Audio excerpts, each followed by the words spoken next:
የመጽሐፉ ዲዛይኑ ምናልባት መነሳት ካለበት ከላይ እንግዲህ በማዕበል የተሞላች ቀጥ ያለች መንገድ ከዳርና ዳር ማዕበል ያለባት ከርቀት የምትታይ በብርሃን የተሞላች ቤት አለች። ከዛ ደግሞ እግዚአብሔር ወልድ አለ። ከዛ ነው መስመር ላይ ቀጥ ያለች መንገድ ብዙ ሲጓዙባት ነጭ የለበሱ ሰዎች ሲጓዙበት መብራታቸው አብርተው የሚያሳይ ነው። አሁን ይሄ በአጠቃላይ ሃይማኖት መንገድ ነው። ትንሽ ጠመዝማዛ ነገር አለችባት።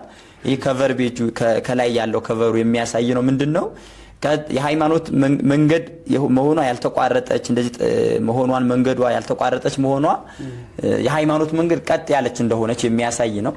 አንድም ደግሞ እንደዚህ ይሄ መዳረሻ ሃይማኖት መዳረሻና መነሻና መድረሻ አለው። መነሻውም እግዚአብሔር ነው፣ መድረሻውም ወደ እግዚአብሔር ስለሆነ ያንን ለመግለጥ ነው።